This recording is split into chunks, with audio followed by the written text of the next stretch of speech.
Let's go to work. Okay, so I'm going to give you guys the intention for this workshop and why I decided to do it. Also, doing it like halfway through. And I might start doing these at Ember too, because it's hard teaching at Ember. It's great. We have full classes. There's 20, 30 people in the classes. That's great. As a teacher, it's difficult because I can't really give you guys the individual attention. And when I do, I have to be so quick about it. So I have to give you tiny little feedbacks.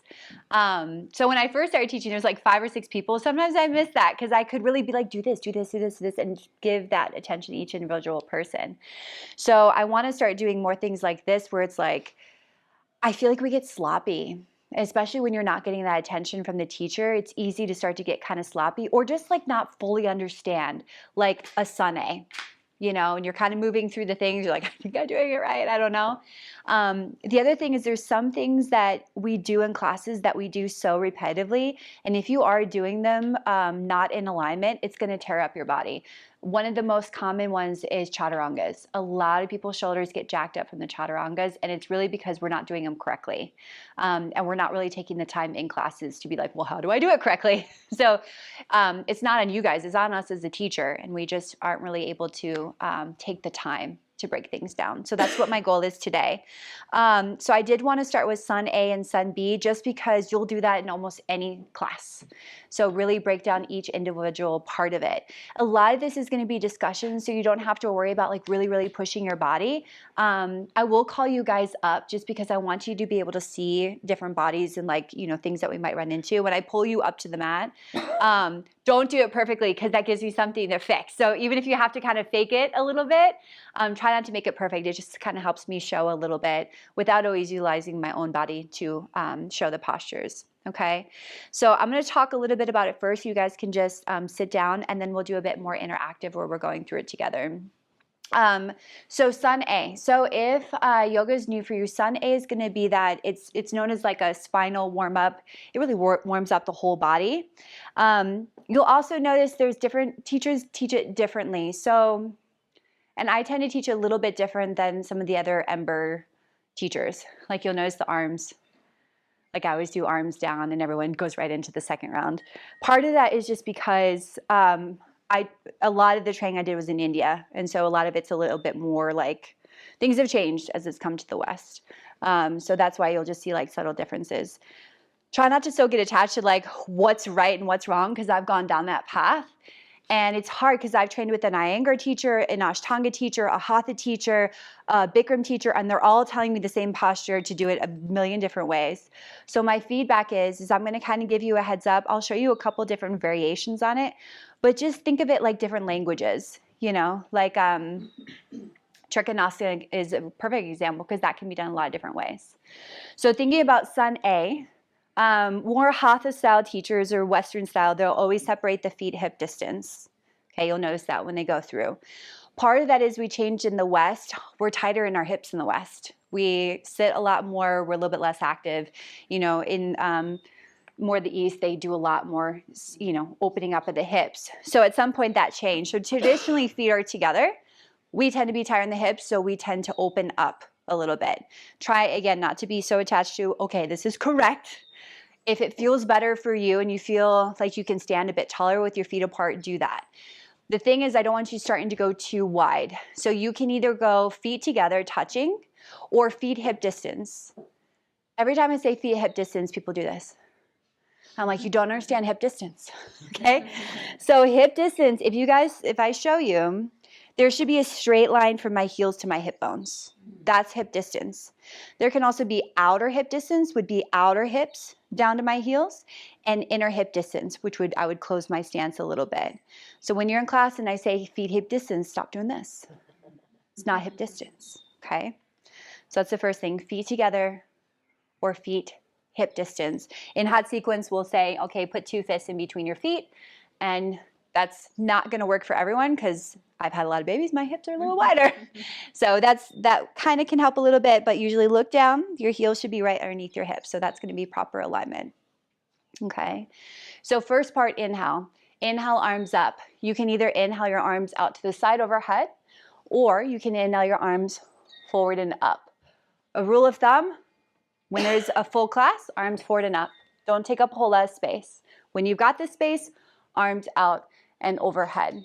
You inhale, connect the palms, and lift the gaze up. If the shoulders are really tight, separate the hands. You're gonna hear me say a bunch of times in class, shoulders down away from the ears. Shoulders down away from the ears. This is the only time I'm gonna tell you, hike your shoulders up, and I'll tell you why. If you're doing palms together, and I learned this, does anyone know Kino McGregor? So I trained with her, and she has a great philosophy for this. So when the arms are up, and hopefully you guys can you see my shoulders? You can't really see so much here. So when the arms are up, if I push my shoulders up a little bit, notice how it creates a pillow for my head. So here, this is the only time I'm gonna tell you, you can hike your shoulders up, because if I show you my neck, my shoulders are down, I'm dumping into my neck, and that's where it's really gonna hurt. If I actually hike my shoulders up a little bit, here, it creates a pillow. So traditionally, here. If that hurts your neck, don't look so far up, go a little bit further forward, okay? So you're standing, inhale, arms up, exhale, hands to mat. Okay, so either here or here. Inhale, flat back. So I feel like a lot of people just breeze through this and they don't really know what's going on. Okay, so on the inhale, flat spine. So either fingertips on the mat, especially if you're a bit more flexible. Otherwise, hands on the front of the shins. Now, most common thing that I see is this booty popping thing. Do you see it? The booty pop. Okay, that's not a flat spine. So take your tailbone under a little bit. See how I had to tighten my core for that? And you're rolling your shoulders back. So I exhale, forward fold, inhale, notice the spine, even if I am fingertips down, roll the shoulders back, tuck the tailbone a little bit, and activate the core. From here. And then exhale back to that forward fold. If you can, in the forward fold, notice how my fingers and toes are in the same line. That's what you want to look for. If you're tight, it's not going to get there. They might be out in front, and maybe you walk them back. But traditionally, fingers and toes in the same line, and you'll find that forward fold. Okay? Got it so far? Any questions? Inhale, arms up. Exhale, forward fold. Inhale, flat back. Exhale, forward fold. Can I see just that part? I just have a question. Yeah. When you look up, you want to bend your back, like bend the little back bend? Or Traditionally, no. But some classes, yes. I don't like adding the back bend too early because the back's not quite warmed. That's what we're doing in Sun A, is warming up the spine. So if you add the back bend, don't go super deep the first time. Do a little back bend, take your vinyasa. Second one, a little bit further, do your vinyasa and kind of ease your way into it. If you just go straight into the back bend right away, I think it's a bit too much. Okay? Are you ready? So feet together at the top of the mat. If you want to separate the feet, you can, but look down and check your feet. If feet are hip distance, make it truly hip distance. Okay? Inhale, arms overhead, forward or out to the side. Okay, stay here and just take that exhale and just breathe a little bit. All right, lift and spread through your toes so you feel grounded through your feet. The body should be active here, so really activate the legs. Little bit of a tuck of the tailbone. If you want to play around with shrugging the shoulders up just to create that pillow for the head, you can. You can also have your hands apart. All right, take an inhale here. And then exhale, hands to the mat, find that forward fold. Good. Can you get your fingers and toes in the same line? Don't force it. You can also bend your knees if you need to. All right, when you're in this forward fold, really tuck your chin. Try to get your belly on your thighs and get your head as low as you can. So you think about extending the crown of the head all the way down towards the feet or the space between the feet.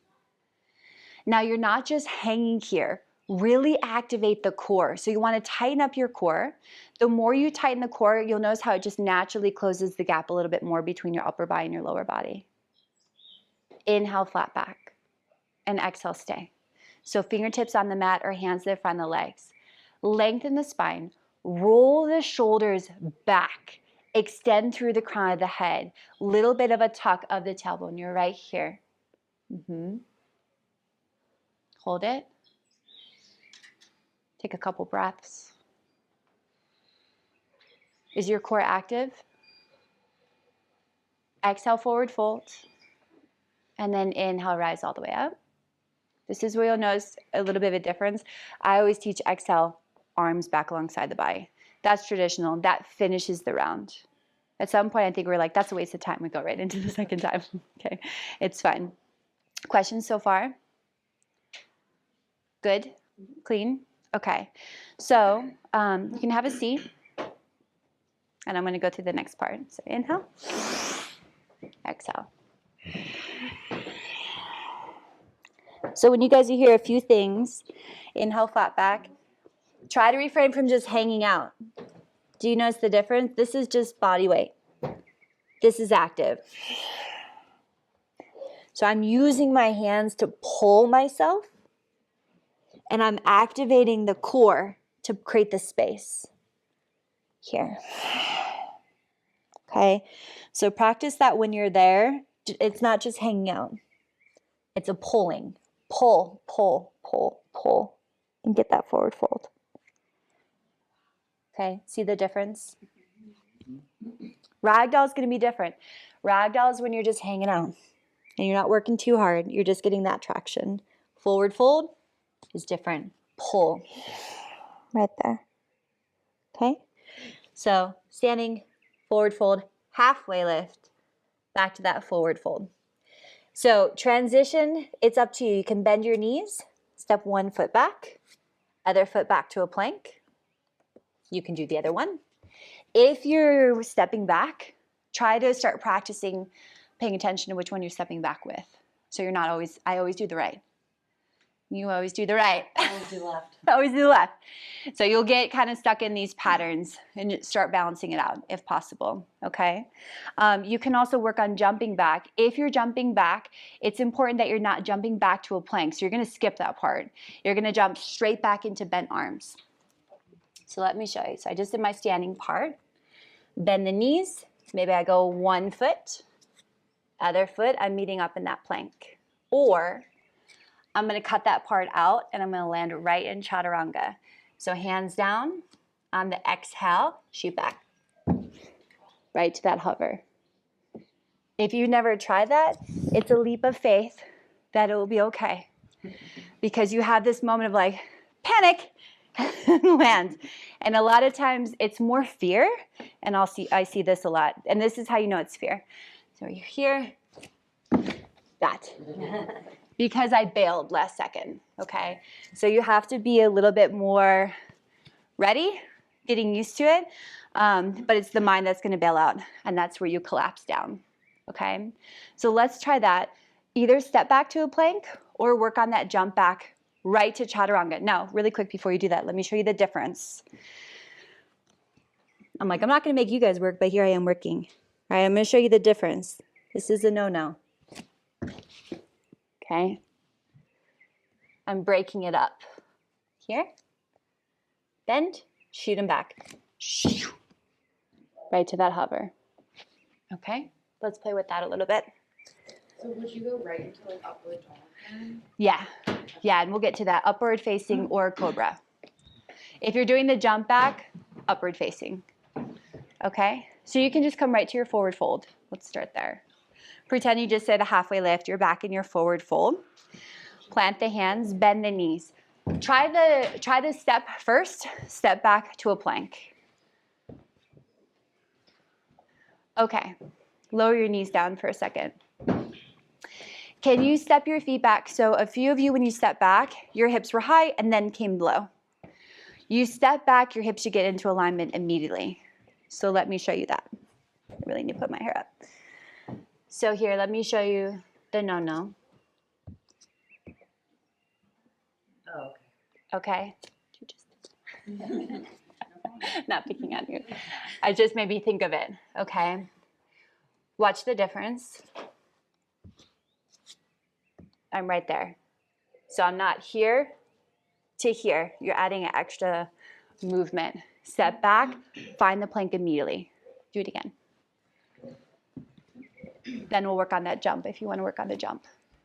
And switch legs. Mm-hmm. Some of you are like, I'm already ready for that jump. Did you want us to do this? Yeah, do the step back. Sorry. And then we'll work on the jump. And I'll break it down a little bit for you. John, that was perfect. So notice how those hips find that position right away. You didn't have to step back and then lower the hips into position. They were right there. Okay? Questions? I can say that in Taiwanese. You want to hear it? 有问题吗? Any questions? Okay, so let's talk about the jump back. So a few things. Do you guys notice how tight my arms came in? You pull those arms in, and I land in that little hover position. Keep your chin slightly forward. Try to refrain from looking down. The size of the nose will depend on if you hurt your nose. So notice how when I came down, my chin was slightly forward. So I want my nose to clear the ground, okay? So think about when you shoot those feet back, hug your elbows in super tight. The elbows aren't going to be pulled away from the side. If the elbows are away from the side, you're going to feel weaker. Think about when you're pulling everything in, it's going to make you feel a lot tighter and stronger, okay? So let me show you guys that one more time, and then we'll play around with that. So I'm here, bend the knees. My elbows are going to come straight to my side, and that's on the exhale. See how my chin is slightly forward? Not here. Right to that hover. Elbows away, you're going to feel like you're going to collapse right away. Elbows in. Okay, let's see that.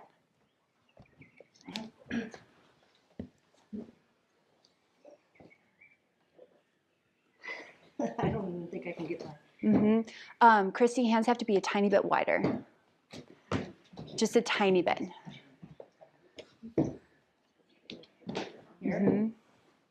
Yeah, try that. Better. And then squeeze those elbows in right into the side.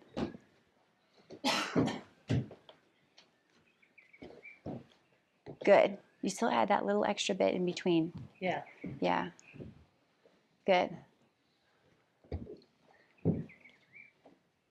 Okay, watch if you're dipping the neck down. Chin forward slightly. That was better. Good. Yeah, that was perfect. Okay. All right, have a seat.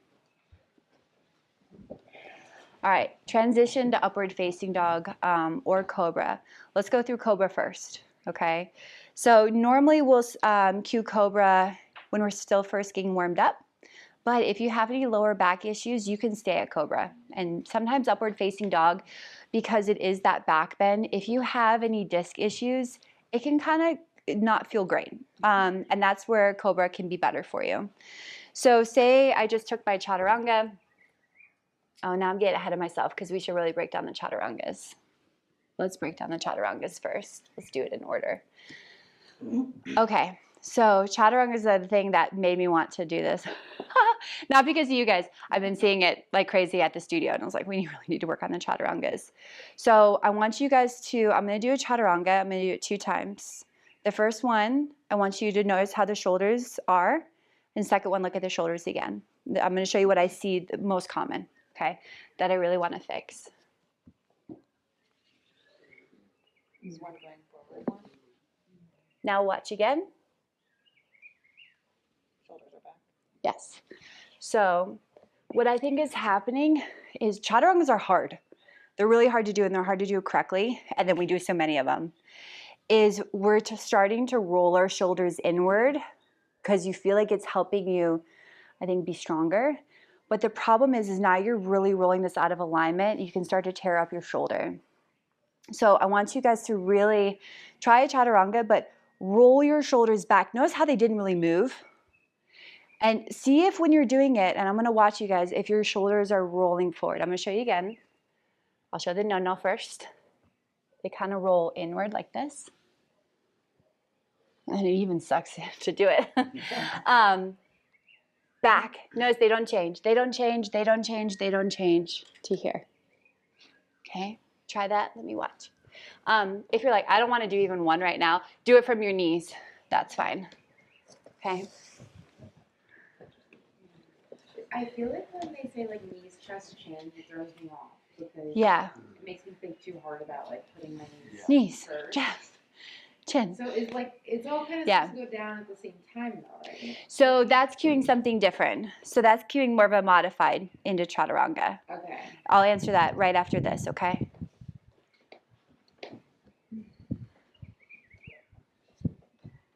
You're still just very slight. They're rolling forward very slightly. Yeah, but keep your elbows in now. Perfect. And then you just hover. Do it again. For a minute, right?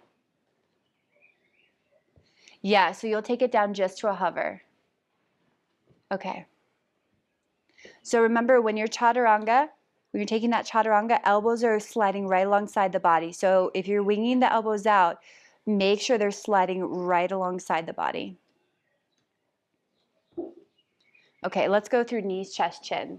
So knees, chest, chin is just a modified version. It's really good if you've got issues with your shoulders, any pain or discomfort.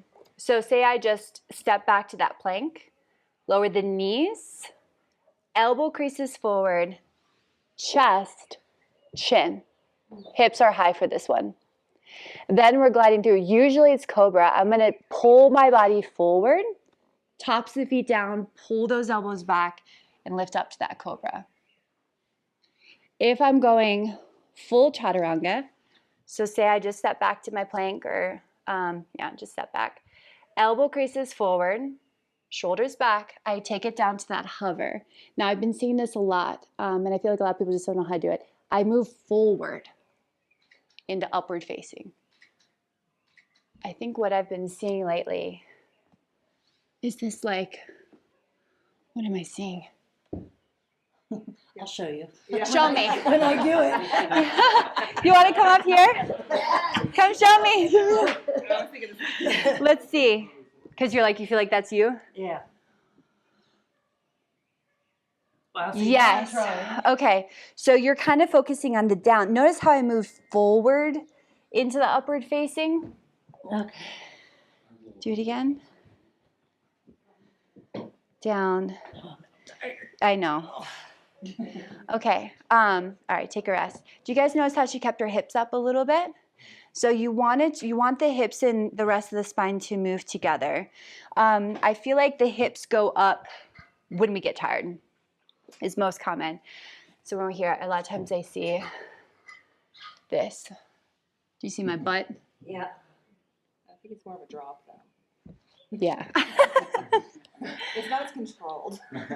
Elbow creases forward, elbows in. Notice how I'm moving forward into the chaturanga, and then I move forward again.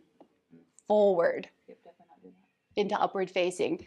I'm gonna do it again, look at the feet, because I feel like a lot of times people, they just flip their feet. You should be rolling forward on your feet. Same thing when we go through downward facing dog, you roll through the feet. I couldn't roll through my foot for a while. Okay, to go like one at a time? Yeah, you can go one at a time. That's fine. Watch the feet this time.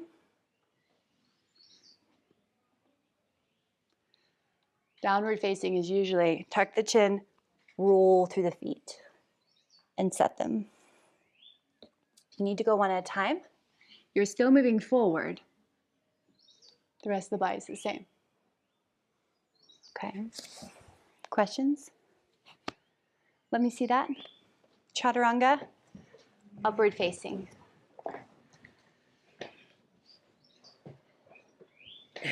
Good. Okay. So another thing I see is, so you want the elbows to come right alongside the body. Watch out for elbows underneath the body. I notice people have been doing this thing where elbows go underneath, and you kind of use that to track, to help you. Stay up, yeah. Yeah, so let me show you guys forward. I see a lot of times this. I kind of brace and then glide down. The problem is, you can't really see my arms underneath, but I'm pulling them in this weird position, which is then going to tear up the shoulders as I come down. So you want to think elbows right outside the ribs, slide down. Perfect. Upward facing. Did I answer your knees, chest, chin? Yeah, Kind of. because I always thought they were cueing chaturanga, but just in Yeah. a different way. It's if you don't want to take chaturanga, you guys will do knees, chest, chin. So for any of you guys that the moment you're in a class and you start really failing in that chaturanga, like you're really dumping, if you're in my class, and I feel like I could speak for not everyone, but a lot of teachers, I would rather you move to knees, chest, chin than try to keep pushing through and doing chaturanga wrong, because that's what's going to tear up your shoulders. So if you're like, we're 20 chaturangas in and I can't chaturanga anymore, but maybe you still want to move through the vinyasa, that's where you'll take knees, elbow creases forward, chest, chin, and then you just glide into that upward facing or cobra. So same thing, you're gonna push forward, upward facing, downward facing. If you need to lower your knees on the transition into downward facing dog, that's totally fine. So you can go from the knees or from the toes. Another thing, if you're really starting to get sloppy with your chaturangas, standing, forward fold, all of that, step back to a plank, cut them out. Right here. Again, I would rather you start cutting them out than trying to push through and jacking up your shoulders in the meantime. Okay? Transition to downward facing dog. From the knees or from the toes. You can do both feet together. That's traditional. You roll through both feet. You can do one at a time. Can I see that? So pretend you just did your chaturanga. If you want to do another chaturanga, do another chaturanga. Inhale, upward facing dog. And exhale, downward facing dog. Good. All right, lower your knees down, have a seat. Okay. Does everyone understand what their body's doing in Cobra? Yeah, pretty good with that? Okay. Let's talk a bit about downward facing dog then. So proper alignment. Downward facing dog, feet are hip distance. A lot of you are going pretty wide. So remember, just a few inches apart is good. In downward facing dog, you want to encourage the heels towards the mat, but you don't want to force it. So you're pushing the heels towards the mat, but don't overdo it, okay? You want to see this triangle shape, like this, okay? There's not an exact placement between hands and feet because some of us are going to have longer torsos, longer arms, longer legs. So try not to get so fixated on like, well, what's the distance? Because it's like, well, it's totally different for everyone. What you want to think of is finding that triangle shape, okay? So in downward facing dog, I'm really big on the hands. Do you guys hear me say all the time, spread your fingers, spread your fingers, spread your fingers? When you spread your fingers, that's going to spread out where the weight goes in your hands. Anyone's wrist kill them throughout yoga? Yes. A lot of times that's because your fingers are together and you dump all that pressure right there. So if you notice when I practice, I spread my fingers and I actually grip, almost like I'm clawing the ground. And what that does is, A, it starts to strengthen your fingers where I'm not just relying on dumping everything into my wrist, but I'm also spreading where the weight is going. I had to learn that the hard way because when I was doing massage full time and I'd be doing 9 hours of massage, I'd get home, my arms were swollen. I couldn't even be in a tabletop without pain. I would have to like kind of take breaks or, you know, one hand at a time. I couldn't even be here because I had so much pain here. So I had to learn to really adjust where the weight goes. So think about that when you're practicing, especially if you're like, gosh, I'm really starting to, like my wrists hurt. And I see it all the time in classes. People are kind of getting off and rolling out their wrists. So spread your fingers wide and think about gripping. This will also help when you start to work handstand. You guys notice when people are working handstands, it's easier to balance when I have more weight. I'm kind of spreading out my connection to the ground, okay? So if I'm doing my handstands like this, there's nothing kind of, like I just hope that something sticks, okay? Spread out here, grip, that's gonna help. Really play around with that, okay? So anytime your hands are down, spread those fingers wide. Think about almost like you're clawing the ground a little bit, okay? So more pressure is gonna be in your fingertips. All right, feet hip distance, heels down. You're pushing your hips up and back. So let me show you guys that. So feet hip distance, heels towards the ground. I feel like the most common thing that I see is the weight shifts forward.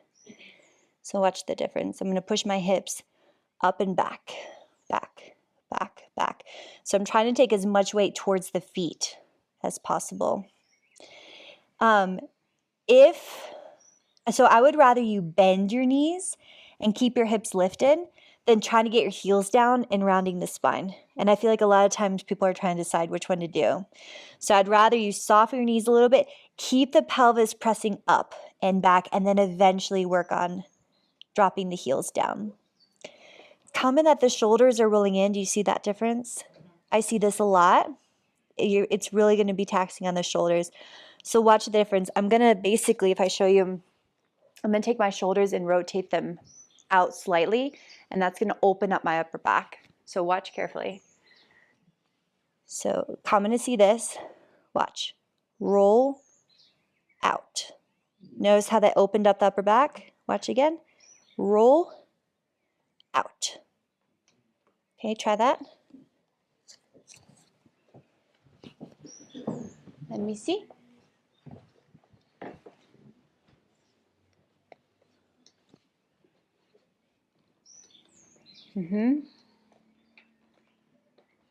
Roll out. Can you feel it? Roll inward. Now roll out. Spread your fingers wide. Roll inward. Now roll out. All right, knees down. What did you notice? Did one feel more natural for you? Like maybe like, oh, I'm probably always rolling inward. Yeah. Roll out. Okay. In downward facing dog, you guys hear me say all the time, corset the core. What does that mean? Like literally pretend like you're putting a corset on. So you want to think about pulling everything into the midline. So I'm sucking in. If I show you guys from this side, anytime I'm telling you to do that, I'm thinking about pulling my lower belly in, my ribs in, my upper ribs in. Notice how that straightens out the spine and locks my core down. So think about that in downward facing dog. Very common, I see this rib flare in a lot of different postures, but for sure downward facing dog. So let me show you that. It looks like this. And people they try to go so deep. Do you see my ribs? Zero core activation here. So I'm gonna corset the core by pulling my belly in, pulling my ribs in, and locking the core down. Now do you see the difference? Here. Here. Okay, try that.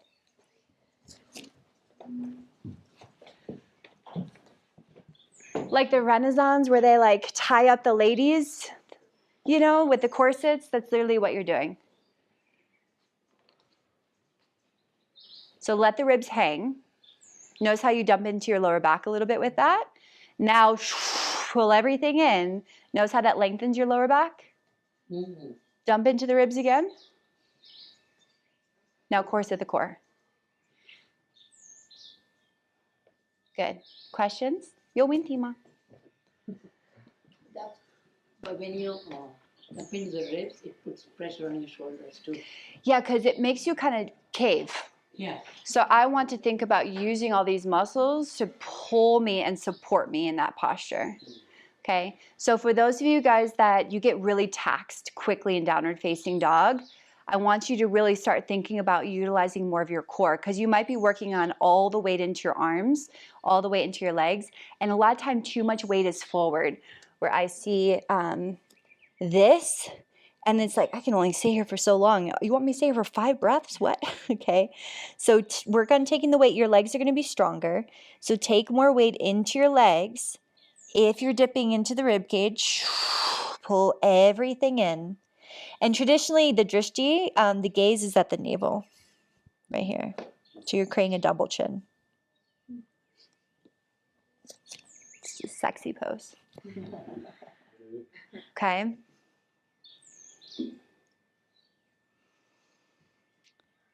Getting out. Should we get out? So for downward facing dog, you can walk or you can step. Traditionally, you step forward right to the halfway lift. I think we changed it at some point. It's like forward fold, halfway lift, forward fold again, and then rise up. So traditionally, you go from downward facing dog. You walk, you step, you jump, whatever you'd like, back to the top of the mat, and you move right into the flat back. So there's no pause in between. You exhale, forward fold. Inhale, rise. Exhale, arms down. That's going to be one full Sun A. Okay?